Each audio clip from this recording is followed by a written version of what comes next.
बताने वाले हैं महामैराथन होगा। आज मैराथन होगा हमारा किसका, हम बताने वाले हैं आज 1 मार्क्स 3 मार्क्स और 5 मार्क्स क्वेश्चन फिजिक्स का। क्लास 12 फिजिक्स की बात कर रहे हैं और जल्दी से सिटी का नाम बता दो। और हम बात करेंगे आज चैप्टर होगा हमारा, वो हम चैप्टर स्टार्ट करेंगे चैप्टर 3 करंट इलेक्ट्रिसिटी से लेकर आपका इलेक्ट्रोमैग्नेटिक वेव तक।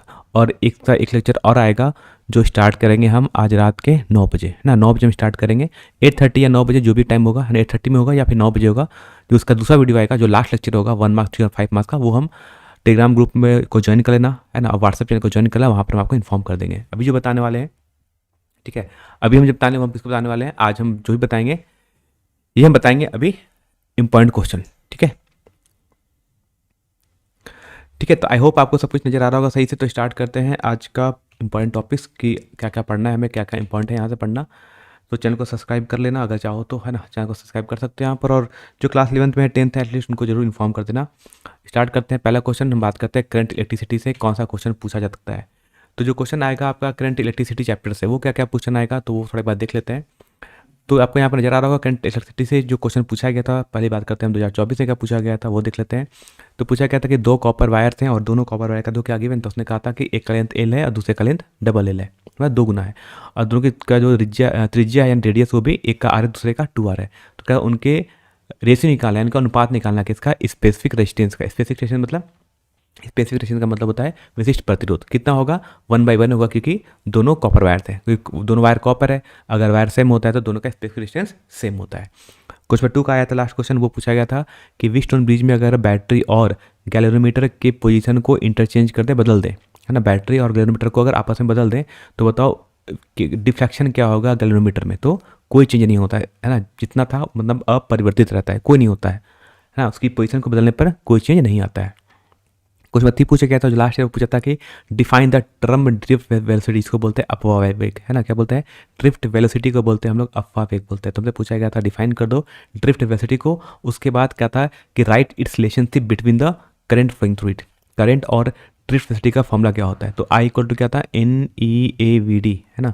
ये रिलेशनशिप किसके बीच में है, ये जो रिलेशनशिप मैंने बता दिया किसके बीच में है, एक हमारा करंट आई के बीच में, धारा और अपवाह वेग यानी ड्रिफ्ट वेलोसिटी VD के बीच में। ये फॉर्मूला लिखना था इसमें। ठीक है, लास्ट ईयर क्या क्वेश्चन पूछा गया था, एक आपसे पूछा गया था कि मेंशन किरचॉफ लॉ, है ना। किरचॉफ का 2 लॉ होता है, first junction law and loop law, है ना। संधि का नियम और एक पास का नियम बोलते हैं इसको, 2 लॉ उसको पढ़ लेना, उसको लिखना था स्टेटमेंट। उसके बाद क्या था कि इसका यूज करके आपको balance condition for Wheatstone bridge निकालना, यानी P/Q इक्वल टू R/S, इसको आपको प्रूव करना था।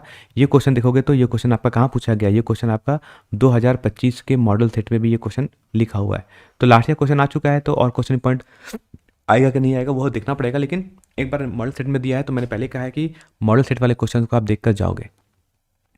अगला बात करते हैं 2023 में क्वेश्चन क्या क्या आया था, तो देखते थोड़ा 2023 में क्वेश्चन क्या पूछा गया था। पहला क्वेश्चन जल्दी से करते हैं कि किरचॉफ का जो लूप लॉ है वो किस कंजर्वेशन लॉ पर बेस्ड है, इसको बोलते हैं पार्स का नियम, है ना। यानी बंद लूप इसको क्या बोलते हैं, होता है कंजर्वेशन ऑफ एनर्जी पर।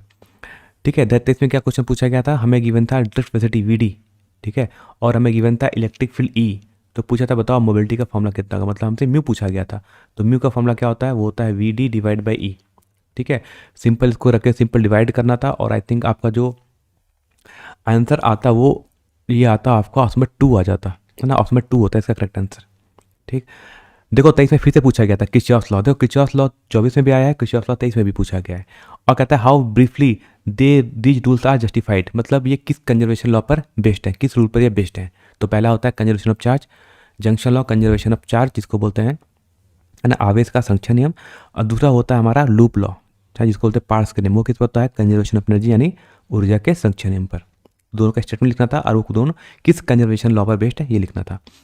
5 में जो क्वेश्चन पूछा गया था right the principle of potentiometer, ये मत पढ़ना क्योंकि अब ये सिलेबस में नहीं है ना। तो ये सिलेबस में अब नहीं है, तो जहाँ जहाँ पोटेंशियोमीटर आया वो अब नहीं पढ़ना है, तो सिलेबस में नहीं है ना। तो ये क्वेश्चन नहीं करना है 4 नंबर।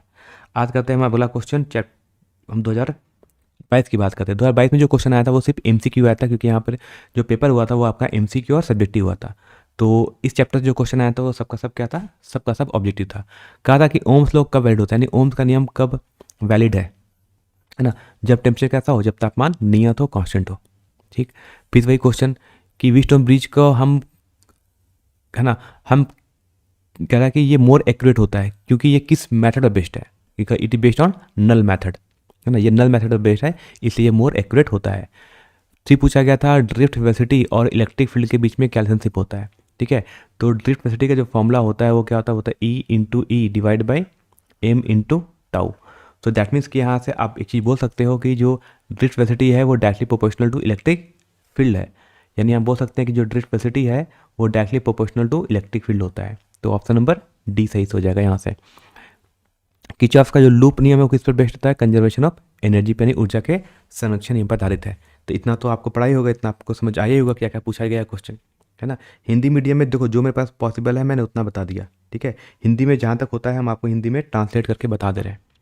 ठीक है, और हम ट्राई करेंगे कि आज मैथ का भी ऑब्जेक्टिव क्वेश्चन का हम सोल्यूशन दे दें, है ना। सोल्यूशन मतलब कि आंसर की बता देंगे जल्दी से, चिंता मत करें, है ना।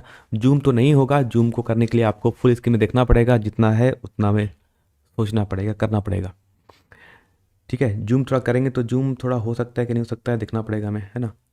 जूम तो होता नहीं है इसमें शायद, आई थिंक जूम, थोड़ा जूम होता है तो आप ठीक है थोड़ा जूम होकर देख सकते हो, लेकिन वैसे ठीक है दिख रहा है। क्वेश्चन नंबर 1 2 3 4 5 दिख गया यहाँ पर। चलो आते हैं अगला, 2000 बात करते हैं। 2022 में और क्या क्वेश्चन पूछा गया था कि series combination of two resistance लगाते हैं, यानी जब भी आप सीरीज में लगाते हैं दो या दो से ज़्यादा रेजिस्टेंस को, तो हमें क्या मिलता है, हमें ज़्यादा करंट मिलता है, और दोनों में क्या फ्लो करता है, दोनों में धारा सेम रहती है ना। हम क्यों यूज करते हैं सीरीज कॉम्बिनेशन में, क्या होता है श्रृंखला क्रम में क्या होता है, दोनों रेजिस्टेंस में एक ही धारा बहती है, एक ही करंट फ्लो करता है। क्वेश्चन में बात करते हैं हम, क्वेश्चन नंबर 6 लिखता है in parallel combination of N cells, है ना। हम parallel combination of N cells क्यों यूज करते हैं, ताकि हमें ज़्यादा करंट मिले, है ना, मोर इलेक्ट्रिक करंट मिलने के लिए। रेसिस्टिविटी ऑफ एल्यूमिनियम क्या होता है, ये होता है नियरली इंडिपेंडेंट ऑफ टेम्परेचर, मतलब कि जो एलॉय जो मिश्र धातु होता है उसकी जो विशिष्ट प्रतिरोध यानी उसकी जो प्रतिरोधकता होती है वो तापमान पर निर्भर नहीं करती है, इसलिए। ठीक, कह रहा है अगर 6.4 एम्पीयर का करंट फ्लो कर रहा है किसी कंडक्टर में, तो कर बताओ कितने इलेक्ट्रॉन बह जाएंगे 1 सेकंड में। ठीक है, तो फॉर्मूला क्या पता है, हमें पता है कि Q इक्वल टू होता है करंट इनटू टाइम। ठीक, और नंबर ऑफ इलेक्ट्रॉन्स क्या होता है, वो होता है Q डिवाइड बाई E। तो Q कितना हो जाएगा, Q की वैल्यू जगह I into T divide by E। ठीक है, ये हमें I गिवन है। ठीक है, यहाँ पर टाइम हमें 1 सेकंड गिवन है, टी की वैल्यू 1 गिवन है, और ई की वैल्यू कितनी होती है, जो ई की वैल्यू होती है वो होती है 1.6 इंटू 10⁻−19। ठीक है, बस इसकी वैल्यू को ही पुट करना था। आई थिंक ये 4 पॉइंट समथिंग आएगा ना, ये 4 इंटू 10⁻, ये आंसर आ जाएगा। ठीक है, सॉल्व करना ही आंसर आ जाएगा। ठीक है, बात समझ आ गया। क्वेश्चन कहाँ था पूछा गया था, 2022 का एक क्वेश्चन था।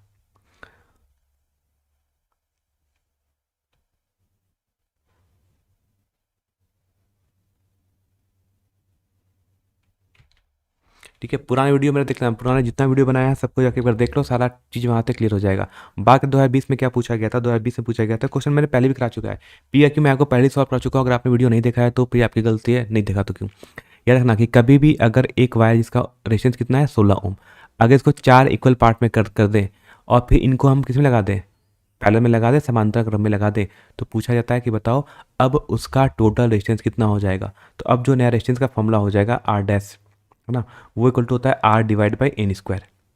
ठीक है, ये फॉर्मूला रखना, R divide by N square होता है, जहाँ पर R क्या है, R की वैल्यू 16 गिवन है। ठीक है, N क्या है, N मतलब कितने पार्ट में डिवाइड किया, तो N कितना पार्ट में किया था, 4 इक्वल पार्ट में, तो कर देना 4 का स्क्वायर, तो हो जाएगा 16 डिवाइड बाई 16, है ना, 4 का स्क्वायर 16, आंसर आ जाएगा 1। ठीक है, ऑप्शन नंबर 1।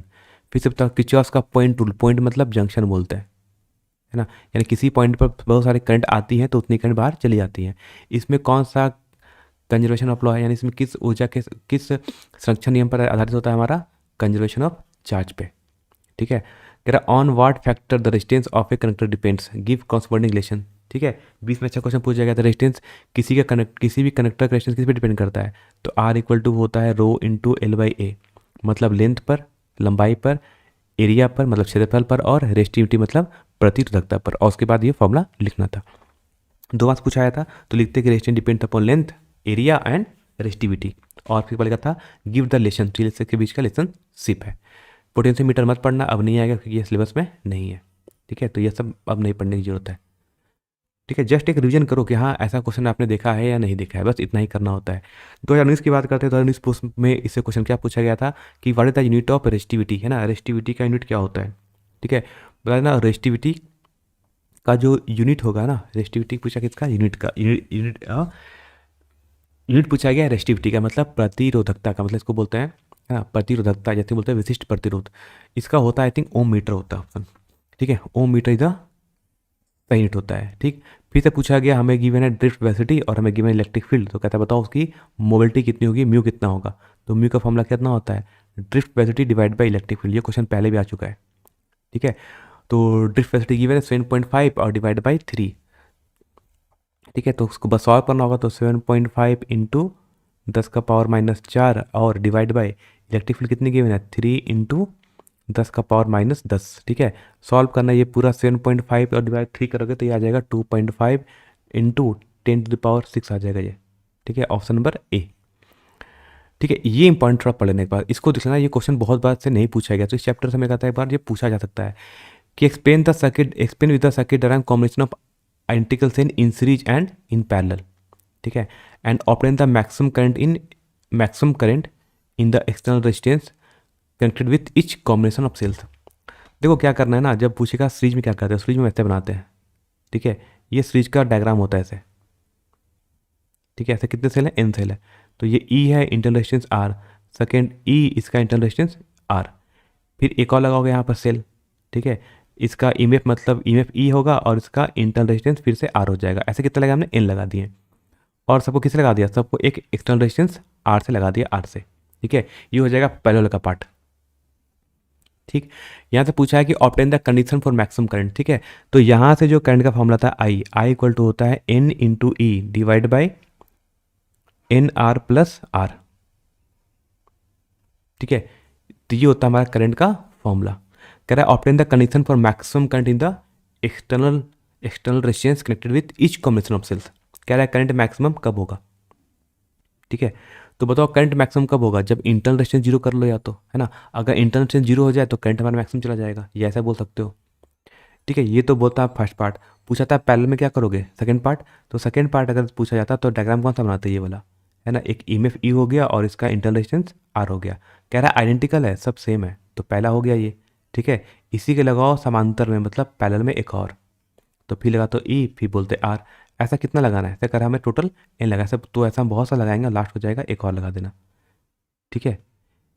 इसको लगा दिया ई और इंटरनल रेजिस्टेंस हो जाएगा आर, और इसके पैरेलल में, है ना, इन सभी के पैरेलल में एक लगा दो एक्सटर्नल रेजिस्टेंस आर, ठीक। यहाँ से जो करंट का फॉर्मूला आएगा आई, ठीक है, याद रखना आई का फॉर्मूला क्या होता है। तो आई का फॉर्मूला होता है E divide by N divide by R divide small R divide by N plus R, ठीक है। ये वाला फॉर्मूला याद रखना, ठीक है। याद रखा, ये दोनों पर डायग्राम बनाना है और ये फॉर्मूला लिख के आओगे तो भी काम चल जाएगा, इतना ही करोगे तो। अगर नहीं पढ़ा है तो इतना भी बना लोगे चलेगा, जिन्होंने पढ़ा है वो कुछ और भी इसके बारे में लिख सकता है, ठीक है। अगर सिलेबस में नहीं है तो मत पढ़ना, है ना। अगर सिलेबस में अब नहीं है तो मत पढ़ना इसका, ठीक है। सिंपल सी बात करता है, अगर सिलेबस में होगा तो पढ़ेंगे, नहीं होगा तो नहीं पढ़ेंगे। चलो अच्छी बात है। 2018 में पूछा गया था 1 किलोवाट आवर किसके इक्वल होता है, तो 3.6 इंटू 10⁻6 जूल, है ना। 1 किलोवाट आवर किसके इक्वल होता है, 3.6 इंटू 10⁻6 जूल। और कनेक्टर में इलेक्ट्रिक फील्ड, है ना, for any connector J equal to क्या होता है, सिग्मा ई, ये भी हमने पढ़ा है। एक क्वेश्चन देखते हैं थोड़ा सा हम, 3 नंबर लिखा है, एक बैटरी का ईएमएफ कितना है 10 वोल्ट और कितना है इंटरनल रेजिस्टेंस 3 ओम। कह रहा है इसको किसी रजिस्टर से जोड़ा गया और उसमें करंट कितना फ्लो कर गया 0.5 एम्पियर। तो पूछा बताओ रजिस्टर, उस रेजिस्टेंस की रजिस्टर कितनी होगी, उस रजिस्टर की रेजिस्टेंस कितनी होगी, ठीक है। तो 4 तो नहीं करेंगे, हम बात करते हैं 3 की, ठीक है। तो देखो फॉर्मूला क्या होता है ना, आई का फॉर्मूला होता है आई इक्वल टू होता है ईएमएफ ई, ठीक है, divide by small R plus capital R, ठीक है। तो यहाँ से small R plus capital R का फॉर्मूला क्या हो गया, ई डिवाइड बाई आई। अब देखते हैं, देखो उसने कहा स्मॉल आर कितना गिवन है, इंटरनल रेजिस्टेंस 3, तो हो जाएगा 3 प्लस आर, देख सकते हैं, इज इक्वल टू ईएमएफ कितना दिया उसने, बोला 10 वोल्ट, और डिवाइड बाई करंट कितना पूरा कर रहा है आई 0.5 एम्पियर, तो 0.5, ठीक है। सॉल्व करते हैं इसको थोड़ा सा और, तो ये पॉइंट हटेगा तो ऊपर एक 10 बन जाएगा, ठीक है। फिर 2 बार में कैंसिल आउट हो जाएगा, तो कितना आ गया, यानी बोल सकते हो कि 3 प्लस आर इक्वल टू 10 दूना 20, तो आर की वैल्यू कितनी आ गई 17 ओम, ठीक है। तो एक बार को चाहो तो इंपॉर्टेंट है, देख लेना एक बार, छोटा सा फॉर्मूला है, ये वाला फॉर्मूला याद रखना ना, ये वाला फॉर्मूला याद रखोगे तो काम बन जाएगा। इतना ही सिंपल सा था, 2 मार्क्स क्वेश्चन पूछा गया था, इतना लिखने के लिए आपको 2 मार्क्स मिलते अगर ये क्वेश्चन आ जाता तो। क्वेश्चन नंबर 4 नहीं पढ़ना है क्योंकि आपका पोटेंशियोमीटर अब सर्किट डायग्राम में नहीं गिवन है। ठीक है, समझ आ गया। पोटेंशियोमीटर नहीं गिवन है तो क्वेश्चन नंबर 4 नहीं पढ़ने की जरूरत है। 17 में पूछा गया था कि टेम्परेचर है ना, किसी भी रेजिस्टेंस किसी भी कंडक्टर का रेजिस्टेंस टेम्परेचर बढ़ने पर क्या होता है, हमेशा बढ़ता है। और ये क्वेश्चन सीबीएसई बोर्ड में पूछा जाता है ना, ये क्वेश्चन याद रखना कि दो सेल है ईएमएफ E1 और E2 और उनका इंटरनल रेजिस्टेंस कितना है R1 और R2। अगर इसको लगा देंगे हम पैरेलल में तो कहता है नया ईएमएफ कितना होगा, तो न्यू ईएमएफ का फॉर्मूला होता है, वो होता है E1 R2, याद रखना E1 R2 plus E2 R1, याद रहेगा ये E1 R2 plus E2 R1 divide by R1 plus R2। ठीक है, इसको कर लेना अच्छे तरीके से अगर याद हो जाए तो। फिर पूछा गया था define the drift velocity and derive an expression for it and deduce Ohm's law using the concept of drift velocity। So drift velocity क्या होता है, इसको आप डिफाइन कर देना। ठीक है, बताओ क्या होगा। क्या drive an expression for it, तो वीडी का फॉर्मूला क्या था, तो वीडी का फॉर्मूला होता है पता है ना, E into E divide by M into tau. कह रहा है कि इससे ओम्स लॉ बताओ इस ड्रिफ्ट वेलोसिटी का के कंसेप्ट का यूज करके। तो मैंने ओम्स लॉ को पहले बताया था, ये पहला क्वेश्चन 2025 में भी आया, कौन सा, आई से। आई इक्वल टू क्या होता है, N E A V D. ठीक है, यहाँ से प्रूव करते हैं। ठीक, हमें ओम्स लॉ क्या प्रूव करना है, ओम्स लॉ क्या होता है, V equal to I R. ठीक है, प्रूव करना V equal to I R, ये तो I है तो ये I लिख लोगे। ठीक, ये N हो जाएगा, ये E हो जाएगा, A हो जाएगा, और VD का फॉर्मूला कितना हो जाएगा, ये हो जाएगा E into E divide by M into tau. ठीक है, इसको चाहो तो एक बार जाकर देख लेना, मेरा 5 मार्क्स वाला क्वेश्चन जो वीडियो बनाया था उसमें मैंने इसको सॉल्व कराया हुआ है। अब ज़्यादा बचत कराने की जरूरत हिम्मत नहीं है इसको करने की, आप यहाँ से कर लेना आगे क्वेश्चन। 5 मार्क्स क्वेश्चन पूछा गया था। ठीक, और क्या पूछा गया था, state Kirchhoff's law for electric circuit, 2024 का क्वेश्चन है। और पूछा गया था कि इसके हेल्प से प्रूफ करो किसका, balance condition for Wheatstone bridge का, मतलब P/Q इक्वल टू R/S। देखो ये क्वेश्चन कितनी बार पूछा जा रहा है, बार बार। ठीक, और पूछा था कि states Ohm's law, Ohm's law क्या होता है ये बता दो और प्रूफ करो J equal to sigma E। ये तो यहीं से प्रूफ हो गया है ना, इसका प्रूफ करना है, इसका प्रूफ यहीं से हो जाएगा। ठीक है, कैसे, I डिवाइड बाई A कर लेंगे तो क्या हो जाएगा N E square into E divide by M into tau. Current divide by area को बोलते हैं current density J equal to, है ना, और यहाँ पर ये टर्म दिख रहा है पूरा N E square into tau divide by M. इसी चीज़ को क्या बोलते हैं, इसी चीज़ को हम लोग बोलते हैं सिग्मा। तो हो जाएगा सिग्मा इंटू ई, जहाँ पर सिग्मा क्या है, where sigma is equal to N E square tau divide by M. तो ये प्रूफ तो आप यहाँ से भी कर सकते थे, तो ये वाला प्रूफ पढ़ लेना, इंपॉर्टेंट है। ठीक है, स्टार्ट कहाँ से करेंगे, स्टार्ट करना हमेशा यहाँ से ऊपर से, ये करना, सेकंड स्टेप ये आना, फिर एरिया से इसको डिवाइड कर लेना, है ना, एरिया को डिवाइड कर दोगे ये टर्म आ जाएगा, जहाँ पर सिग्मा कितना होता है, यहाँ सिग्मा की वैल्यू होती है N E square tau divide by M. ठीक है, तो ये क्वेश्चन था हमारा 2017 का क्वेश्चन, है ना। गुड इवनिंग, गुड मॉर्निंग में दो लोग गुड इवनिंग होता है अभी टाइम। ठीक, आते हैं 2024। अब आता है हमारा चैप्टर नंबर मैग्नेटिज्म चैप्टर, है ना। मैग्नेटिज्म चैप्टर से क्या क्वेश्चन पूछा गया था 2024 में, फिर देख लो क्या कहता गया।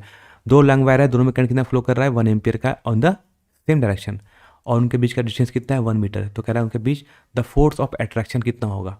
ठीक है, इनसे पूछा फोर्स पर यूनिट लेंथ की वैल्यू कितना होता है, mu not into I1 into I2 divide by 2 pi D. ठीक, म्यू नॉट की वैल्यू होती है 4 पाई इंटू 10⁻⁻7।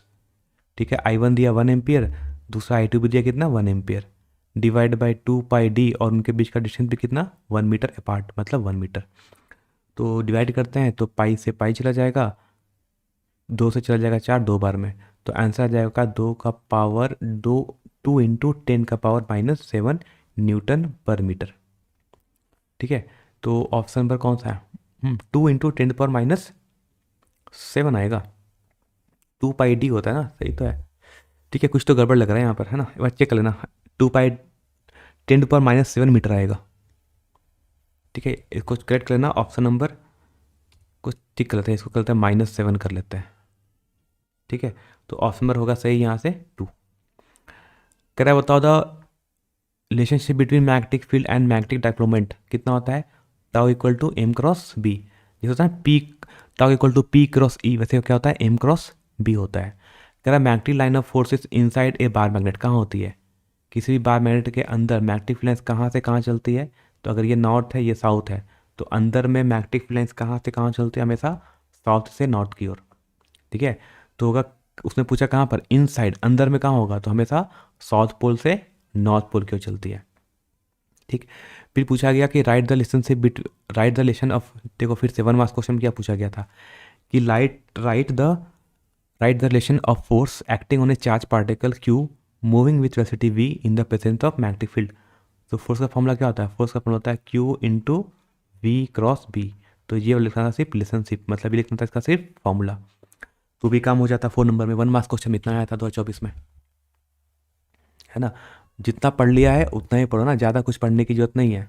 ये तो मैं पूरा बता रहा हूँ, हाँ इतना कुछ पढ़ा हुआ है, इतना कुछ आता है ना, लेकिन इतना कुछ करने की डरना होता नहीं है। जो पढ़ लिया, देखो एग्जाम रखना, एग्जाम में एक ही बार कल ही बताया था कि जितना आता है उतना लिखो, जो समझ आया वो लिखो, है ना, छोड़ना मत कुछ भी। अच्छा, बायट्स लॉ पढ़ा होगा ना, बायट्स लॉ क्या होता है, ये 2000 कब का क्वेश्चन, 2024 का क्वेश्चन बता रहे हैं। और लास्ट में क्या पूछा गया था, मूविंग कॉयल गैलोमीटर ही पूछ लिया गया था, नहीं इस बार नहीं आएगा गैलोमीटर। ठीक है, बायट्स लॉ भी नहीं आने वाला है। दूसरी बात मैंने कहा था JCRT क्वेश्चन बैंक में आपको पहले भी कहा चुका हूँ, बहुत पहले, जिसने फॉलो किया होगा अच्छी बात है, जो नहीं किया है तो कोई नहीं, जो पढ़ा है उतना ही पढ़ के जाओ, अब कुछ ज़्यादा दिमाग मत लगाना। ठीक है, बात करते 2023 में क्वेश्चन क्या आया था, चैप्टर से पूछा गया था कि किसी एक करंट कैरिंग वायर है ना, जिसका लेंथ L है, उसमें करंट, है ना, एक करंट कैरिंग कंडक्टर है, ठीक है, जो किसी मैग्नेटिक फील्ड में रखा हुआ है। तो कह रहा है उस पर कितना फोर्स लगेगा, फोर्स का फॉर्मूला। तो फोर्स का फॉर्मूला क्या होता है, तो फोर्स का फॉर्मूला होता है F इज इक्वल टू होता है I into L cross B। ठीक है, तो ये तो बस फॉर्मूला बेस्ड क्वेश्चन है, फॉर्मूला पूछ लिया था हमसे, तो ऑप्शन में होता है यहाँ पर C सही। ठीक, कह रहा है एक circular coil of radius 10 centimetre and 100 turns carriage A current of 3.2 ampere. तो कह रहा है find the magnetic field at the centre of coil.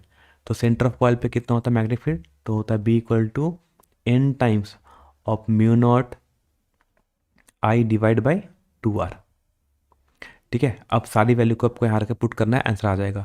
तो टर्न्स दिया है 100, म्यू नॉट की वैल्यू होती है 4 पाई इंटू 10 का पावर -7। ठीक है, करंट दिया है 3.2 divide by 2 into R, radius दिया है 10 सेंटीमीटर, तो इसको कर लो मीटर में, तो सेंटीमीटर को अगर मीटर में करना है तो 10 का 10 इंटू 10⁻²। बाकी सॉल्व करोगे जो आएगा वही आपका आंसर। ठीक है, कर लेना चाहिए तरीके से।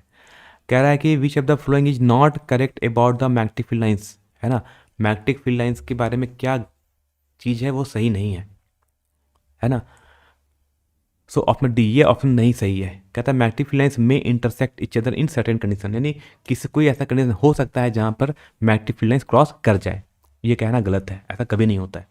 इसलिए हमसे पूछा था कौन सा स्टेटमेंट गलत है, नॉट करेक्ट का मतलब कौन सा स्टेटमेंट गलत है, वो कौन सा स्टेटमेंट गलत है हमें 4 नंबर, कि मैग्नेटिक फील्ड लाइंस में intersect each other in certain conditions, कभी इंटरसेक्ट नहीं करती हैं ये। ठीक है, ऑप्शन नंबर सी का करेक्ट आंसर हो जाएगा ऑप्शन नंबर डी। ठीक है, जिसने JCRT के क्वेश्चन बैंक कंप्लीट कर लिया है बहुत अच्छी बात है, MCQ कर लिया है, बाकी जिन्होंने PYQ थोड़ा कर लिया होगा तो हो जाएगा। ठीक है, चलो अच्छी बात है। बाकी मैथ अच्छा गया खराब गया वो लास्ट में पूछ लेंगे, थोड़ा देख लेंगे, है ना। और मैथ का भी हम सोचेंगे क्या आज इसका हम सोल्यूशन आपको बता दे। थोड़ा जल्दी जल्दी करते हैं ना, बहुत पढ़ना है, टाइम बहुत कम है हमारे पास। कहता है magnetic line of force inside है बार मैग्नेट, अभी बताया था, बार मैग्नेट के अंदर मैग्नेटिक लाइन कहाँ से कहाँ चलती है, हमेशा south pole to north pole. South pole से कहाँ जाती है, नॉर्थ पोल तक जाती है ना। कहाँ पर किसी भी बार मैग्नेट के अंदर, अगर ये नॉर्थ है ये साउथ है, so direction of magnetic field कहाँ से होती है, हमेशा साउथ से नॉर्थ की, from south pole to north pole. ठीक है, ये मत पढ़ना, ये सब सिलेबस में पार्ट अब नहीं रहा हमारा। ठीक है, अच्छा क्वेश्चन ये पूछा गया था एक बार, पूछा गया थी the number of magnetic flux of n turns. कह रहा है कि हमारे पास एक कॉइल रखा, उसमें कितने टर्न्स है, n टर्न्स है। ठीक, ये कॉइल हो गया, इसमें कितने टर्न्स है, n टर्न्स है। और कह रहा है कि ये कहाँ रखा गया है, ये कॉइल को रखा गया is held with its plane parallel to the field, मतलब फील्ड कहाँ है, फील्ड इस प्लेन के ऐसे जा रहा है पैरेलल। ठीक है, इस प्लेन का क्या है, पैरेलल हमारा मैग्नेटिक फील्ड है। तो कह रहा बताओ फ्लक्स का फॉर्मूला कितना होगा। ठीक है, तो एरिया वेक्टर कहाँ होगा, एरिया वेक्टर हमेशा ऊपर होता है इसका एरिया वेक्टर, तो एरिया वेक्टर और मैग्नेटिक फील्ड के बीच एंगल कितना हो गया, 90 डिग्री।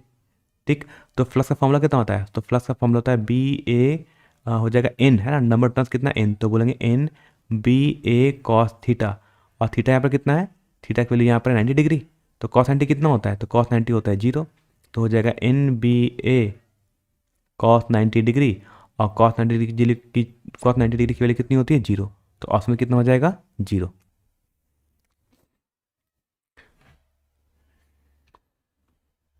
ठीक है, कह रहा है कि what angle should a proton move in a uniform magnetic field from the direction of the field so that proton continue to move in the initial direction, है ना।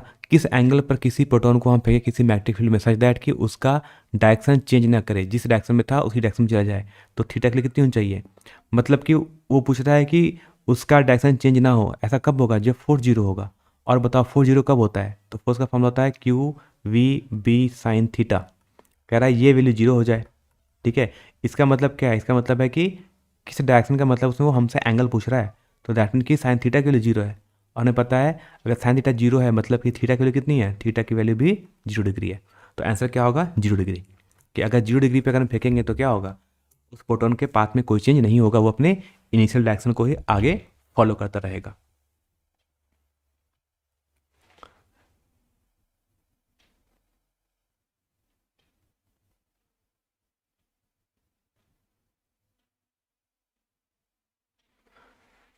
ठीक है, चलो बात करते हैं अगला चैप्टर की, बात करते हैं इंपॉर्टेंट क्या पढ़ते हैं। पूछा गया था राइट द रिलेशनशिप, है ना, between magnetic permeability and magnetic susceptibility के बीच में रिलेशनशिप क्या होता है, मैग्नेटिक परमेबिलिटी और मैग्नेटिक ससेप्टिबिलिटी।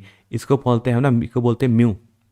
ठीक है, तो फॉर्मूला होता है mu equal to mu not into 1 + psi. ठीक है, जहाँ पे साई को बोलते हैं मैग्नेटिक ससेप्टिबिलिटी, ये होता है साई और ये होता है म्यू। इसके पीछे पूछा गया था रिलेशनशिप। ठीक है, क्या पूछा गया, find the force acting on A current carrying conductor in uniform magnetic field, है ना। तो फॉर्मूला क्या था, एफ का फॉर्मूला होता है I into I L B sine theta, ये तो फॉर्मूला होता है। फिर पूछा गया था using it find the force between two parallel current carrying conductors, मतलब हमसे पूछा गया था फोर्स पर यूनिट लेंथ की वैल्यू कितनी होती है, जिसको हम स्मॉल एफ से नोट करते हैं, जिसका फॉर्मूला होता है mu not into I one into I two divide by 2πd।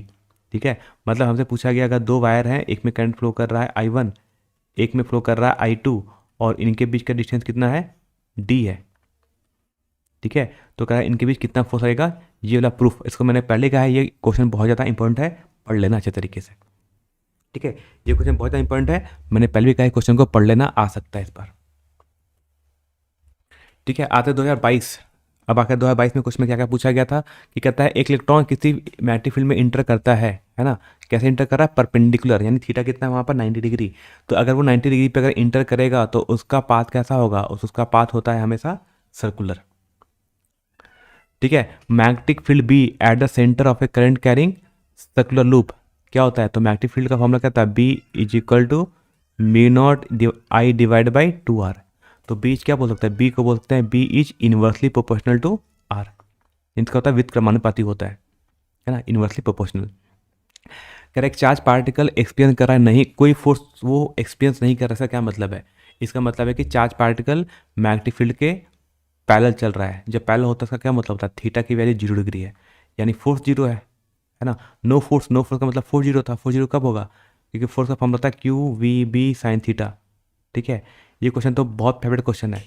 अगर फोर जीरो मतलब Q Q V B sine theta की वैल्यू जीरो, इसका मतलब होता है कि साइन थीटा जीरो, अगर साइन थीटा जीरो है इसका मतलब क्या है, इसका बोल सकते हैं दैट मीन्स कि थीटा की वैल्यू 0 डिग्री है, क्योंकि साइन 0 डिग्री की वैल्यू जीरो होती है इसलिए। अब देखते हैं क्वेश्चन 4 लिखा था कि magnetic field due to toroidal solenoid, ये नहीं आता आप सिलेबस में नहीं है, मतलब मत पढ़ो। But the SI unit of magnetic field Tesla होता है। दो पैरेलल वायर्स हैं, कनेक्टर्स हैं, और दोनों में सेम डायरेक्शन में अगर करंट फ्लो कर रहा है तो दोनों क्या करते हैं एक दूसरे को अट्रैक्ट। ठीक है, पहले कहा था अगर सेम डायरेक्शन में होगा तो अट्रैक्ट करेगा, अगर ओपोजिट डायरेक्शन में करंट फ्लो कर रहा होगा तो फिर रिपेल करेगा। ठीक है, कह रहा है एक करंट कैरिंग लूप को किसी यूनिफॉर्म मैग्नेटिक फील्ड में रखा जाता है, तो then the torque acting on it does not depends upon. तो फॉर्मूला भी एक बार याद करना चाहिए, टॉर्क का फॉर्मूला क्या होता है, टॉर्क का फॉर्मूला होता है आई ए बी। ठीक है, कह रहा है ये किस पर डिपेंड नहीं करता है, तो ए पे डिपेंड करता है कि ए है फॉर्मूला में लिखा हुआ, करंट पे भी करता है, मैग्नेटिक फील्ड पे भी करता है। तो पूछा किस पर निर्भर नहीं करेगा, नन ऑफ दिच, क्योंकि सब पे सब निर्भर करता है। अगला क्वेश्चन आता है question number 8, according to Ampere circuital law, Ampere circuital law formula क्या था, B dot D L equal to mu not into I enclosed. ये पहले ही पढ़ा है, ये मत पढ़ना अब, ये सब कुछ नहीं आता है, सब सिलेबस में अब नहीं है। तो क्वेश्चन नंबर 9, क्वेश्चन नंबर 10 ये अब आपका सिलेबस का पार्ट नहीं, तो उसको पढ़ने की कोई जरूरत नहीं है। ठीक है। बाकी एम्पियर सेकेंड लॉ मैंने कहा था B dot D L equal integration of B dot D L equal to mu not into I enclose. ठीक है, बात समझ आ गया।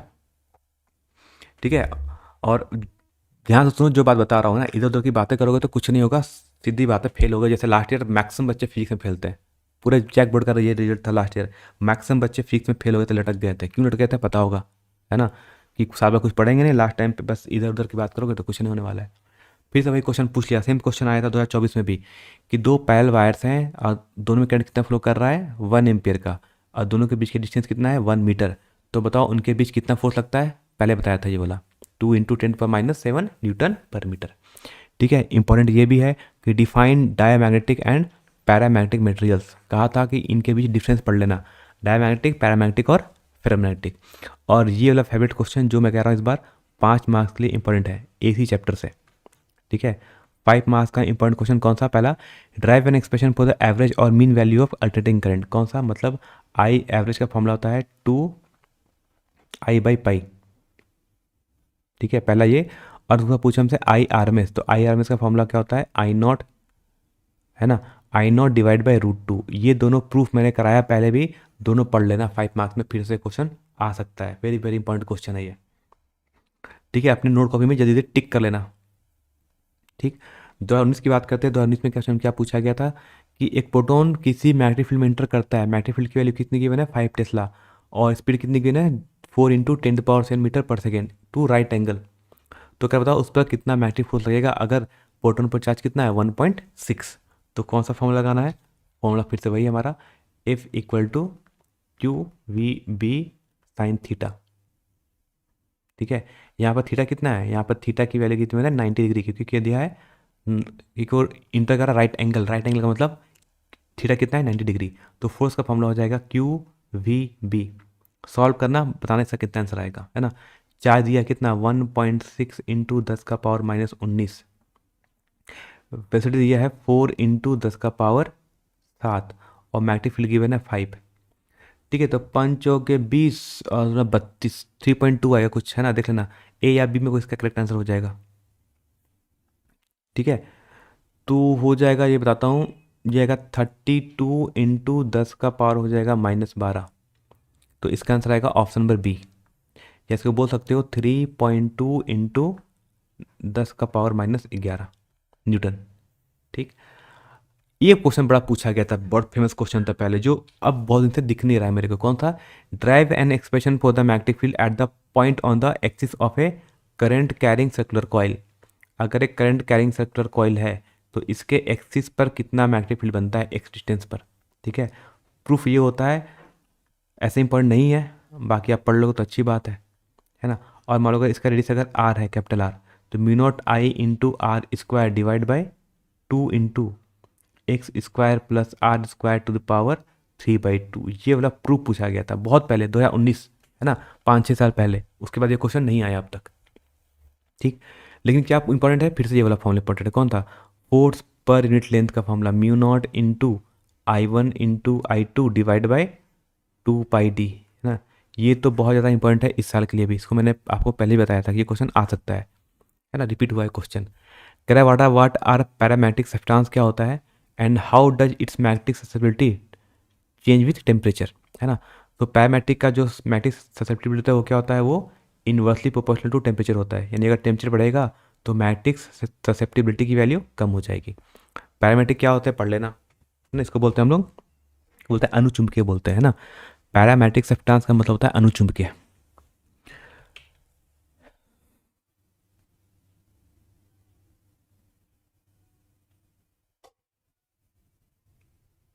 चलो आते अगला क्वेश्चन, 2019 हो गया, आते 2018 में क्वेश्चन क्या पूछा गया था। पूछता है कि बताओ मैग्नेटिक ससेप्टिबिलिटी की वैल्यू अगर -0.001 है तो इसकी रिलेटिव परमिएबिलिटी कितनी होगी, है ना।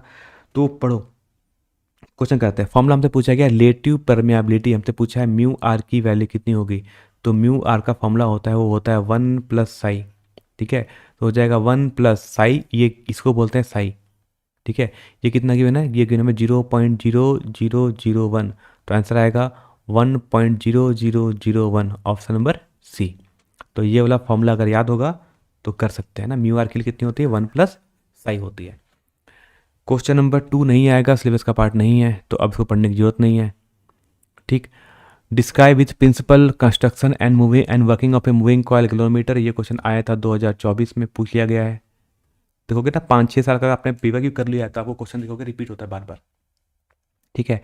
एमपी सेक्रेटर लॉ क्या होता है, इसके हेल्प से आपको क्या करना है, find the magnetic field inside A torrid, ये नहीं आएगा, ये मत पढ़ना क्योंकि टॉरॉइड सिलेबस में है नहीं, है ना। Hence find the value of magnetic field inside a long solenoid current carrying current, ये किसी को याद है, B equal to mu not into N I, किसी ने अगर ये वाला फॉर्मूला प्रूफ पढ़ा है, या फिर ये कि B mu not into capital I capital N into I divide by L, ये वाला प्रूफ पूछा था इन्होंने। ये किसका है, ये किसी भी सोलेनॉइड के अंदर कितना मैग्नेटिक फील्ड बनता है उसका फॉर्मूला, इसका डायरेक्शन किया है तो ठीक, नहीं किया तो देखने की जरूरत नहीं है ना। ये क्वेश्चन 5 मार्क्स में आया था। तो अगर पहले पढ़ा है तो अच्छी बात है, नहीं पढ़ा है तो नया देखने की कोई क्वेश्चन जरूरत नहीं है, जो पढ़ा है उतना ही करना, ठीक है। इतना याद रखना, जितना पढ़ा है उतना ही करेंगे, जो नहीं पढ़ा उसको नया कुछ करने की हमें जरूरत नहीं है।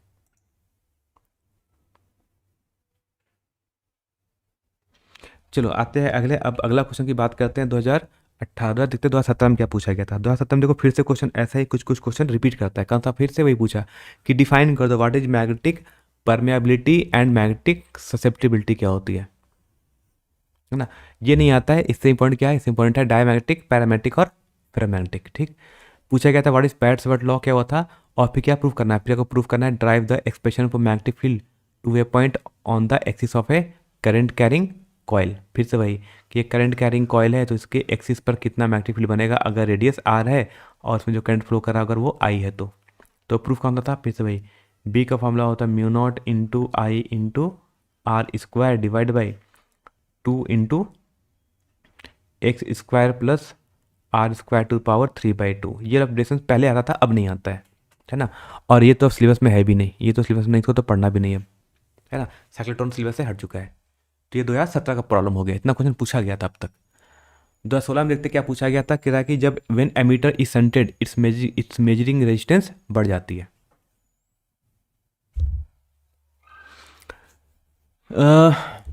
3 नंबर आएगा नहीं, 3 नंबर कोई पढ़ने की जरूरत नहीं, ये सिलेबस का पार्ट है नहीं। ठीक है।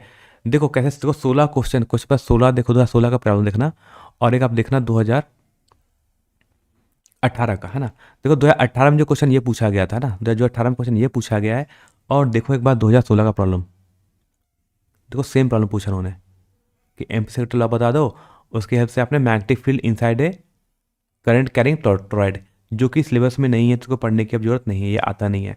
बाकी मैग्नेटिक एक सोलेनॉइड के अंदर कितना मैग्नेटिक फील्ड बनता है इसका फॉर्मूला पता होगा, B equal to mu not into N I, ये वाला प्रूफ पूछा गया था। तो बड़ी एम्पी सेक्टर लॉ का क्या नियम क्या होता है ना, एम्पियर का परिपथ नियम क्या होता है वो बता दो, उसके बाद B equal to mu nought N I को प्रूफ करने वाला क्वेश्चन। आते हैं chapter electromagnetic induction and alternating current. पूछा गया था कि direction of induce current is given by Lenz law and Fleming का राइट हैंड का नियम। फ्लेमिंग के दाएं हाथ के नियम से और लेंज के नियम से भी हम क्या निकालते हैं, इंड्यूस करंट का यानी प्रेरित धारा का दिशा, direction. Weber per metre square is the unit of magnetic field, है ना।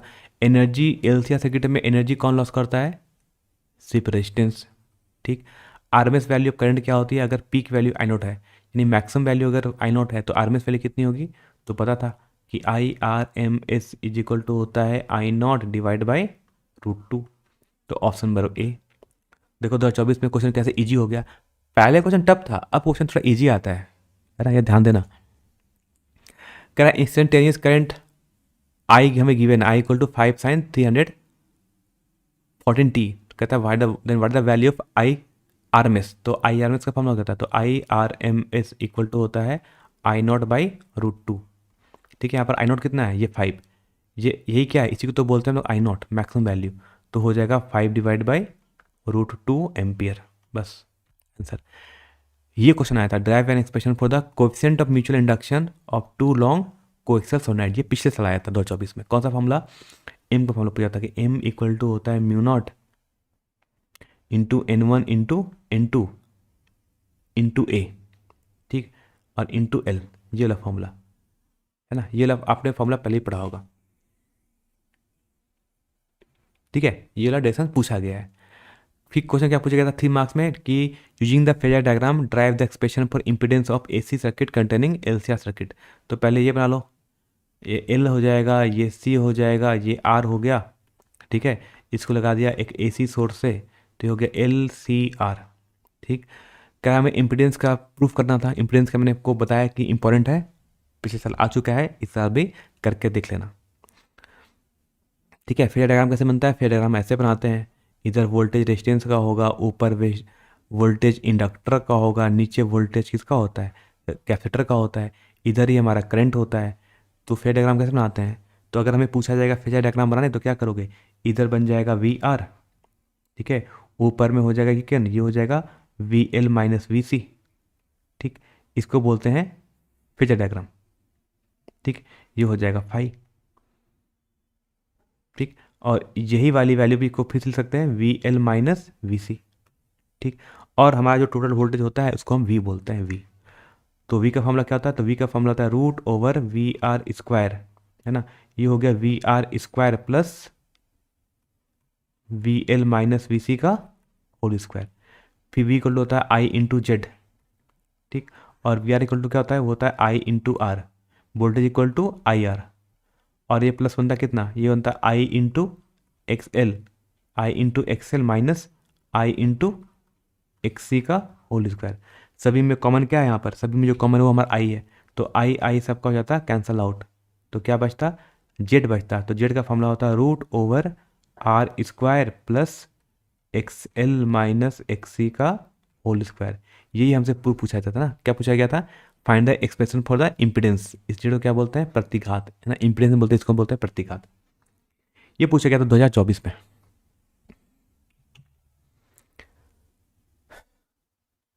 फिजिक्स इजी आएगा, फिजिक्स अगर ठीक ठाक पढ़ा है तो फिजिक्स ठीक आता है, टफ नहीं आता। अगर आपने पीवाईक्यू से क्वेश्चन आता है, मैथ्स बहुत से क्वेश्चन आपको पीवाईक्यू से मिल जाएगा, बस कॉन्फिडेंस रखना, जितना आता है उतना लिख के आना है ना, ठीक है। याद रखना, जितना आता है, जितना समझ आता है उतना लिखो, डायग्राम आता है डायग्राम लिखो, अगर फॉर्मूला आता है तो फॉर्मूला लिखो, जो आता है लिख के आना, छोड़ना मत कुछ, बस इतना रखना। फिजिक्स का एक ही फंडा होता है, लिख के आना होता है, जितना पढ़ा है सब लिख दो, है ना, छोड़ना मत कुछ भी। 2023 से पूछा है कि दो रोल ऑफ सेल्फ इंडक्टेंस वही होता है किसके जैसा, इनर्सिया। पहले भी कहा था, लेंज का जो नियम होता है वो किस कंजर्वेशन लॉ पर बेस्ड होता है, कंजर्वेशन ऑफ एनर्जी पर, ठीक है।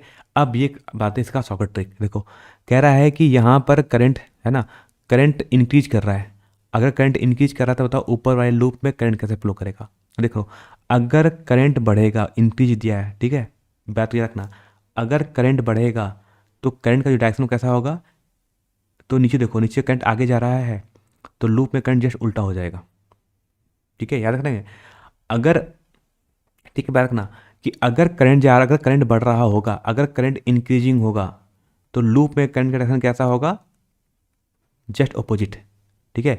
इस चीज़ को क्या बोलते हैं, क्या बोलते हैं, क्लॉक और एंटी क्लॉक, इसको बोलते हैं क्लॉकवाइज, ऑप्शन नंबर ए, ठीक है। और अगर करंट घट रहा होता तो क्या करते हैं, अगर क्वेश्चन ऐसे आ जाए आई, लेकिन ये करंट क्या कर रहा है, अगर ये करंट घट रहा है ना, डिक्रीजिंग मत, घट रहा है, तब पूछेगा बताओ तब लूप में करंट कैसे फ्लो करेगा, तब लूप में जो करंट फ्लो करेगा उसमें जिधर करंट जा रहा है उधर उसी के डायरेक्शन में, इसे क्या बोलते हैं, इसको बोलते हैं एंटी क्लॉकवाइज। बस इतना रखना और कुछ नहीं करना था इसमें, बाकी लॉजिक भी होता है सॉल्व करने का, लेकिन शॉर्टकट तरीका यही है। पूछा गया था यूनिट ऑफ इंडक्टेंस क्या होता है, हेनरी, ठीक। देखो ये क्वेश्चन रिपीट कर गया होगा ना कि मैग्नेटिक फील्ड एन टर्न्स है, उसका एरिया ए है, और कैसा क्या गया, parallel to the magnetic field, अगर parallel to the magnetic field लग देंगे तो फ्लक्स कितना हो जाता है, 0। पहले भी क्वेश्चन आया था। डायरेक्शन ऑफ इंड्यूस करंट आप कैसे निकालते हो, 2023 में क्वेश्चन रिपीट आया फिर से, तो फ्लेमिंग के दाएं हाथ के नियम से, ठीक। इधर number of turns in primary and secondary coil is increase 2 times, then mutual inductance कितना हो जाएगा, ठीक है। तो फॉर्मूला क्या था म्यूचुअल इंडक्टेंस का, M is equal to mu not, इसको ऐसे लिखते हैं N1 into into A divide by L भी लिखते हैं। अगर n हो जाएगा 2 गुना, N2 हो जाएगा 2 गुना, तो m कितना हो जाएगा, तो m हो जाएगा 4 टाइम्स, ठीक है।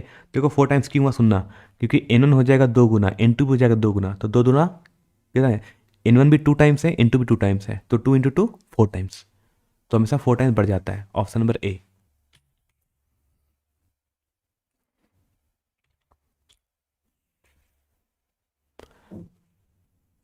कह रहा है आरएमएस वैल्यू ऑफ करंट बता दो, है ना। अब ये 100 वाट नहीं है, ये 100 ओम रजिस्टर है। अगर ये 100 ओम रजिस्टर होता और उसको इतने वोल्टेज लगा दिया है तो करंट आरएमएस की वैल्यू कितनी होगी ये पूछा था। ठीक है, तो हमसे पूछा था आई आर एम एस, तो आई आर एम एस का फॉर्मूला क्या होता है, तो होता है V R M S divide by R. ठीक है, वी आर एम एस कितना दिया उन्हें, 220 वोल्ट, इसको बोलते हैं वी आर एम एस। तो 220 डिवाइड बाई 100 ओम का रेजिस्टेंस, 0 0 कैंसिल, तो 22/10 कितना होता है, 22/10, 2.2 एम्पियर हो जाएगा। ठीक है, इसका फॉर्मूला ये होता है tan फाई का formula XL minus XC divide by R. ठीक है, what the phenomena of generation of induced electromotive force in another coil due to change in current in the one coil।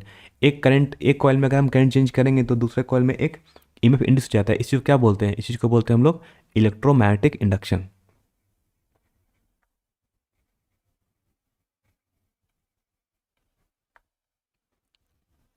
इसको बोलते हैं हम लोग इलेक्ट्रोमैग्नेटिक इंडक्शन बोलते हैं। ठीक, कह रहा था कि एक connecting rod move with certain velocity in uniform magnetic field drive an expression for the induce EMF force between the ends of rod. ठीक है, ये फॉर्मूला था, ये हमसे पूछा गया था।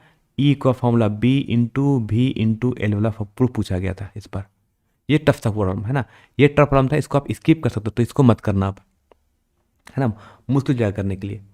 फिर क्वेश्चन क्या पूछा गया था, देखो एसी से पूछा गया था कि अल्टरनेटिंग करंट हमें ये गिवन है, तो पूछा कि बताओ इसकी आरएमएस वैल्यू कितनी होगी। तो आई आर एम एस का फॉर्मूला क्या होता है, आई नॉट डिवाइड बाई √2। ठीक, आई नॉट कौन है, इसे बोलते हैं आई नॉट, तो ये हो गया 3√2 डिवाइड बाई √2। तो √2 कैंसिल, आंसर कितना आ जाता है हमारा 3 एम्पियर। तो आई आरएमएस के लिए कितनी है, तो आई आरएमएस की वैल्यू हो गई हमारी, हो जाती है यहाँ से 3 एम्पियर। ठीक है, लास्ट टाइम पे क्या करते हैं, लास्ट टाइम हम सिर्फ चीज़ों को रिवाइज करते हैं, सिर्फ हम याद करते हैं कि हाँ हमने कुछ पढ़ा था, हाँ हमने पढ़ा था, हाँ हमसे हमें पता है। कुछ क्वेश्चन ऐसा होगा जो आपने नहीं पढ़ा होगा, तो टेंशन मत लो उसका, है ना, नहीं पढ़ा तो नहीं पढ़ा, कोई दिक्कत नहीं, जितना पढ़ा उसको अच्छे से कर लेते हैं। डिफाइन इंडक्टिव रिएक्टेंस एक्सेल को कैसे डिफाइन करते हैं, है ना, ये क्वेश्चन मैंने पहले बताया, इंपॉर्टेंट है, इसको मैंने आपको जब 5 मार्क्स वाला क्वेश्चन बताया था तो मैं इसको पहले बता चुका हूँ, तो कर लेना अच्छे तरीके से। अब देखो ये तो प्रूफ से पूछा है, वही आरएमएस वैल्यू, है ना, एवरेज मीन और आरएमएस वैल्यू का प्रूफ पूछा हुआ है। तो ये तो इस बार के लिए वेरी वेरी इंपॉर्टेंट क्वेश्चन, ये 2 बार पूछ लिया गया क्वेश्चन है ना। क्वेश्चन 20 में भी क्वेश्चन आया था आई थिंक, और ये 2022 में भी क्वेश्चन आया हुआ है, रिपीट हुआ क्वेश्चन है, तो इसको पढ़ लेना अच्छे तरीके से। ठीक है, 2 नंबर करें, थोड़ा सा 2 नंबर, चलो आते हैं क्वेश्चन 2 करते हैं। कह रहा है 60 माइक्रोफैराड का कैपेसिटर लगा हुआ है जिसको 100 वोल्ट बैटरी से जुड़ा हुआ है और 60 हर्ट्ज पावर सप्लाई है। तो कह रहा find the value of RMS root mean square value of current कितना होगा। ठीक है, हम क्वेश्चन नंबर 2 कर रहे हैं, तो हमसे पूछ लेता है आई आर एम एस, तो आई आर एम एस कितना होगा, I R M S equal to होगा V R M S divide by resistance चाहिए, किसका रेजिस्टेंस, तो यहाँ लगा दिया उसने कैपेसिटर। सो कैपेसिटर के रेजिस्टेंस को क्या बोलते हैं, एक्सी बोलते हैं। ठीक, तो वी आर एम एस और एक्सी का फॉर्मूला क्या होता है, वो होता है 1/ω/c, जो ऊपर चला जाएगा, तो बन जाएगा V R M S into हो जाएगा ओमेगा इंटू सी, तो हो जाएगा वी आर एम एस कितना होता है, ओमेगा का फॉर्मूला होता है 2πf इंटू सी। अब पुट करते वैल्यू को, तो वी आर में दिया उसने 110 वोल्ट, तो हो जाएगा 110 गुना 2 गुना पाई, फ्रीक्वेंसी उसने कितना दिया, फ्रीक्वेंसी उसने बोल दिया 60 हर्ट्ज, तो 60 इंटू सी कितना दिया उसने कहा 60 माइक्रोफैराड, तो 60 इंटू 10 का पावर -6। जो भी आंसर आता है इसको लिखते हैं एम्पियर है, बाकी को सॉल्व कर लो, यही हमारा हो जाएगा आई आर एम एस की वैल्यू। इसका ले लो जल्दी से एक बार स्क्रीनशॉट। ठीक है, क्या सॉल्व किया ये पता होना चाहिए, क्वेश्चन 2 का आंसर, इसका ले लो एक बार स्क्रीनशॉट अच्छे तरीके से। ठीक है, ये क्वेश्चन कब आया था, 2022 में। तो बस जितना पढ़ा उतना कर लो, जितना जो पढ़ लिया उसको रिवीजन करते हो, बार बार बार बार उसी चीज़ को रिवीजन करना होता है और कुछ नहीं करना होता है। ठीक है, तो 5 मार्क्स का बता दिया, क्वेश्चन इंपॉर्टेंट था।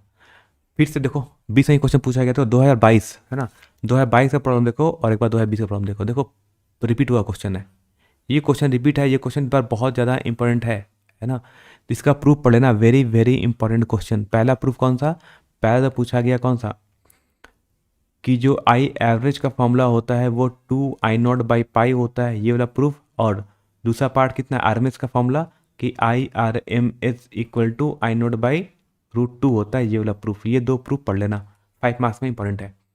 ठीक है, ये क्वेश्चन इस बार भी किसमें दिया हुआ है, मॉडल सेट 2025 में क्वेश्चन दिया हुआ है ना।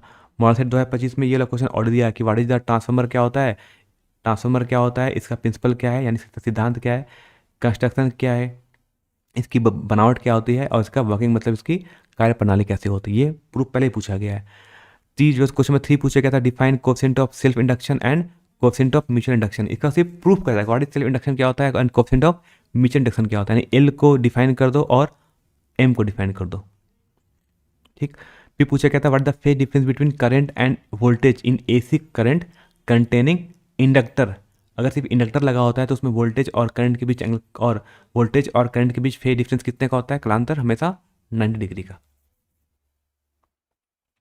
2019 से देखा जाए, 2019 का पूछा गया था कि व्हाट द फेज डिफरेंस, देखो 19 पे क्या पूछा था कि what the phase difference between voltage and current in AC circuit containing resistance, अगर सिर्फ रेजिस्टेंस रहेगा तो करंट जिधर होता है उधर ही होता है हमारा वोल्टेज किसका, रेजिस्टेंस का, तो दोनों के बीच में एंगल 0 डिग्री। एडी करंट नहीं आएगा, उसको पढ़ने की जरूरत नहीं है।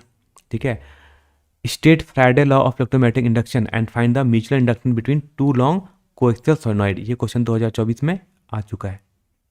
ठीक, धर्म से क्या पूछा गया था, धर्म से पूछा गया कि डिफाइन बताओ क्या रिएक्टेंस क्या होता है और इम्पिडेंस क्या होता है, मतलब एक्स क्या होता है और जेड क्या होता है ना, एक्स सी एक्सएल और जेड क्या होता है। उसके बाद drive from the expression of instantaneous current in a LCR circuit if connected to alternating voltage, तो इंस्टेंटेनियस करंट का हमसे फॉर्मूला पूछा गया था एलसीआर सर्किट में। ठीक है, इतना ही कुछ करना है, बाकी ज़्यादा कुछ करने की जरूरत नहीं है।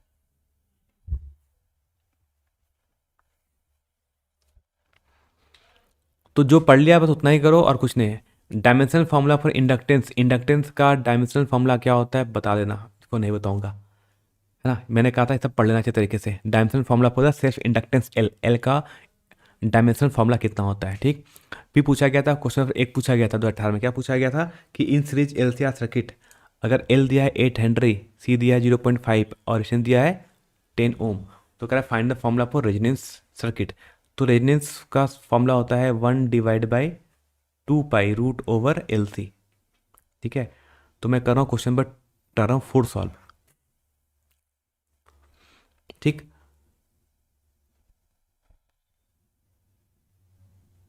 ठीक है, तो हो जाएगा 1/2 पाई, एल की वैल्यू कितनी की हुई ना, तो उसने एल कहा कितना 8 हेनरी, तो 8, सी कितना है उसने कहा 0.5 माइक्रोफैराड, तो 0.5 इंटू 10⁻⁻6।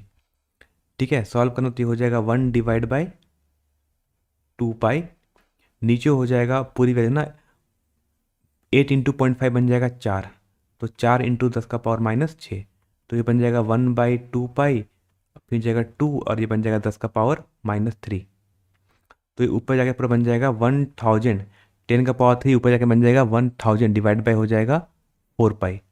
ठीक है, अब होता है इसको कैंसिल आउट करोगे तो 4 से हो जाएगा 4 दूना, ये बन जाएगा 250, तो आंसर आएगा आपका 250/पाई। ठीक है, ऑप्शन नंबर सी, क्या drive and expression for self inductance, ये उल्टा पुल्टा क्वेश्चन दिया, इसको मत करो, क्वेश्चन गलत लिखा हुआ है। ठीक है, आते 2017 में क्वेश्चन किया गया था कि what is the formula for impedance in series LCR circuit, in LCR circuit में फॉर्मूला फिर गड़बड़ा दिया उसने, ये ऐसा होता है ना, मत करो ये, में कोई ऑप्शन सही नहीं है, सबका सब गलत है। क्या होता है what is the phase difference between alternating current and EMF in the then power factor, power factor का फॉर्मूला क्या होता है, पावर फैक्टर बोलते हैं हमेशा cos फाई को। ठीक है, स्टेप अप ट्रांसफार्मर में बताओ number of turns in primary and number of turn secondary N1 और N2 है, प्राइमरी में N1 है, सेकेंडरी में N2 है, तो स्टेप अप में क्या होता है, स्टेप अप में सेकेंडरी में टर्न ज़्यादा होता है, प्राइमरी में कम होता है। The core of transformer is limited by two reduce eddy current, है ना, और टू रिड्यूस हीट लिख देना। ठीक है, टू रिड्यूस ऐसा बोल सकते एडी करंट, एडी करंट को कम करने के लिए। ठीक है, हमसे गिवन था कि I = 20 sin 20 पाई ठीक है, तो कह रहा बताओ find the frequency peak value and RMS value. ठीक है, तो ये जो 20 पाई दिया है ना यही ओमेगा है, तो ओमेगा की वैल्यू कितनी गिवन हमें 20 पाई, और पता है ओमेगा क्या होता है 2 पाई एफ, तो ये हो गया हमारा 20 पाई। सॉल्व करते हैं तो पाई से पाई मर जाएगा, तो एफ का फॉर्मूला कितना आ जाएगा, एफ आ जाएगा 20/2, आंसर आ जाएगा 10 हर्ट्ज। तो फ्रीक्वेंसी तो 10 हर्ट्ज हो गया। पीक वैल्यू कैसे निकालोगे, तो करंट की मैक्सिमम वैल्यू कितनी है, तो करंट की जो मैक्सिमम वैल्यू वो यहाँ पर 2 एम्पियर 20 है ना, ये हो गया 20 एम्पियर। और आर एम एस कैसे निकालते हैं, तो आर एम एस VIRMS का फॉर्मूला होता है I0 divide by √2। So I0 के लिए कितनी गिवन है हमें 20 एम्पियर डिवाइड बाई √2 एम्पियर, इतना आंसर हो जाएगा। तो कौन कौन सा आंसर हो गया, पहला आंसर हो गया ये 10 हर्ट्ज, I0 की वैल्यू 20 एम्पियर और RMS की वैल्यू 20/2 एम्पियर, √2 एम्पियर। ये 3 मार्क्स क्वेश्चन था, 3 चीज़ कैलकुलेट करना था। आते हैं इलेक्ट्रोमैग्नेटिक वेव्स चैप्टर, बात करते हैं इलेक्ट्रोमैग्नेटिक वेव पे क्या पूछा गया था, किस चीज़ का यूज हम फोटोग्राफी यूज, फॉग अगर हो तो वहाँ पर हम फोटोग्राफी करने के लिए हम किस चीज़ का यूज करते हैं हमेशा, इंफ्रारेड का। ठीक, 2024 में आया था। कहता जो एनर्जी होता है इलेक्ट्रोमैग्नेटिक वेव्स में वो क्या होता है, वो इक्वली डिवाइड रहता है किस किस में, इलेक्ट्रिक फील्ड और मैग्नेटिक फील्ड में।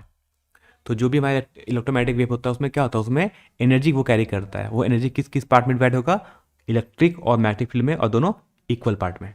ठीक है, फिर कहा था which electromagnetic waves are use to examine crystal structure of solid, किसका यूज करते हैं हम लोग, एक्सरे का यूज करते हैं, यानी एक्स किरणों का हम यूज करते हैं। ये आया था 2024 में।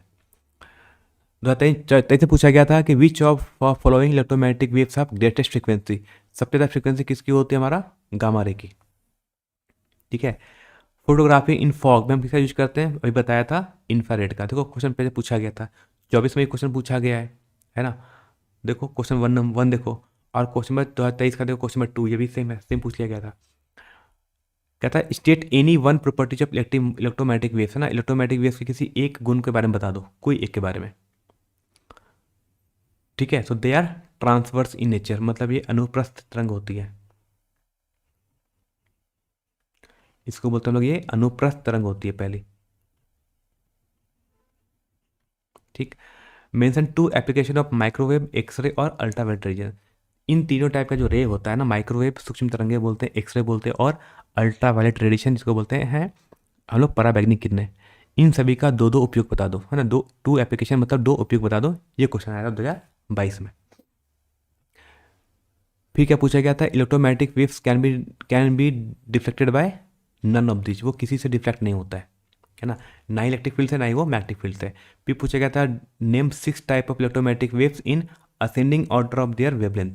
तो सबसे पहले होता है गामा रे, इससे ज़्यादा किसका होता है वेवलेंथ, एक्सरे का। इससे होता है अल्ट्रावायलेट रे का, इससे ज़्यादा किसका होता है विजिबल मतलब दृश्य किरणों का। ठीक है, इससे ज़्यादा किसका होता है इंफ्रारेड का। ठीक, इससे ज़्यादा किसका होता है हमारा माइक्रोवेव का। ठीक है, आईआर मतलब इसको बोलते हैं इंफ्रारेड अवरक्त किरणें, और से जो सबसे ज़्यादा होता है वो वेवलेंथ किसका होता है हमारा रेडियो वेव का। तो ये वाला ऑर्डर लिखना था, 2 मार्क्स क्वेश्चन पूछा गया था, बताओ बस इतना लिख दो 2 मार्क्स मिल जाएगा आपको। फिर पूछा गया था कि VG VX and VM are the speed of gamma ray, X ray और microwave respectively in vacuum. Vacuum में सबकी स्पीड क्या होती है, तो वैक्यूम में सबकी स्पीड जाती है बराबर। ठीक, फिर क्या पूछा गया, फिर से पूछा गया था कि give the 2 use of ultraviolet रे एंड माइक्रोवेव, माइक्रोवेव और अल्ट्रावायलेट रे का 2 यूज बता दो। देखो यही क्वेश्चन आया था 2022 में भी कि 2 application of microwave, X ray and ultraviolet, है ना, माइक्रोवेव पूछा था, एक्सरे पूछा था और अल्ट्रावायलेट पूछा था। और 2019 में किसने पूछा है, सिर्फ अल्ट्रावायलेट और सिर्फ माइक्रोवेव। तो क्वेश्चन सेम टाइप से आ रहा था क्वेश्चन पहले भी। 2018 पूछा गया था कि बताओ what is the relationship magnetic field, electric field और स्पीड ऑफ लाइट में क्या रिलेशनशिप होता है। तो देखो याद हो, है ना, कि जो C इक्वल टू होता है वो होता है E0/B0, याद रहेगा हमेशा। Electric field divide by magnetic field का जो मैक्सिमम वैल्यू होता है इसको C से बताते हैं। तो यहाँ से E0 की वैल्यू कितनी होगी, तो E0 इक्वल टू हो जाएगा C इंटू B0। ठीक है, ये वाला फॉर्मूला, तो ऑप्शन नंबर यहाँ से B। फिर 18 में पूछा गया था mention 2 application of X ray and infrared. फिर पूछा 2 यूज बता दो किसका, एक्सरे का, 2 यूज एक्सरे का, 2 यूज इंफ्रारेड का। तो मैंने बहुत पहले कहा था इसको पढ़ के चले जाना अच्छे तरीके से। 17 पूछा गया था direction of propagation of electromagnetic wave, वो कैसे निकालते हैं हमेशा, वो हमेशा होता है parallel to E cross B। E cross B करेंगे तो इससे हमारा क्या आएगा, इससे हमारा इलेक्ट्रोमैग्नेटिक वेव का डायरेक्शन आ जाएगा। फिर पूछा गया कि what are the electromagnetic waves, क्या होती है ना। और mention two properties of electromagnetic waves, है ना, इलेक्ट्रोमैग्नेटिक वेव्स की दो गुण बता दो। या फिर क्वेश्चन पूछा है कि what are the important characteristics of electromagnetic wave, मतलब इलेक्ट्रोमैग्नेटिक वेव के क्या गुण होते हैं। तो यानी इसकी प्रॉपर्टीज पूछा जाता है हमसे बार बार। ये जो कि सबसे ज़्यादा इंपॉर्टेंट है, इसको पढ़ लेना, है ना। इलेक्ट्रोमैग्नेटिक वेव से इतना पढ़ लोगे तो काम हो जाएगा। समझ आ रहा है क्वेश्चन कैसे आ रहा है?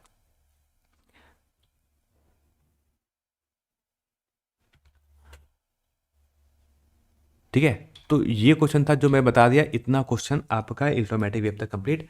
नाइट में हम करेंगे, कितने बजे बताते हैं, नाइट में हम करेंगे आज एक लेक्चर करेंगे। हमारा टाइम बताते हैं, आपको टाइम बता दूंगा 8:30 में, है ना। 8:30 में फिर से लाइव आना, उसमें बता देंगे सारा ऑप्टिक्स से लेकर पूरा चैप्टर का 1 मार्क्स, 3 मार्क्स और 5 मार्क्स। अब आपको एंड में करना क्या है, एंड में ही काम होता है चीज़ों को रिविजन करना। जो पढ़ लिया है बस उसे ही रिविजन करो और कुछ मत करो, है ना। डेरिवेशंस का एक अलग वीडियो बना हुआ है पहले ना, 5 मार्क्स क्वेश्चन लिखा होगा उसमें, पढ़ लेना, है ना। 5 मार्क्स वाला क्वेश्चन ऐसा एक देख लेना, वो 3 वीडियो बना है, उसको देख लो, वहाँ मैं सब कुछ पहले करा चुका हूँ। ठीक है, तो आ जाना 8:30 में, फिर से कर लेंगे हम लोग कुछ और। ठीक है, तो इतने रखते हैं, बाकी भी मिलते हैं, तब तक अपना कुछ रिविजन करते रहो, पढ़ते रहते हैं तब तक। ओके चलो बाय। अब बाकी जो चैनल को इस व्हाट्सएप चैनल को हमारा, है ना, ज्वाइन कर लो, है ना। अब फिजिक्स की बारी है, हाँ अच्छे से लेसन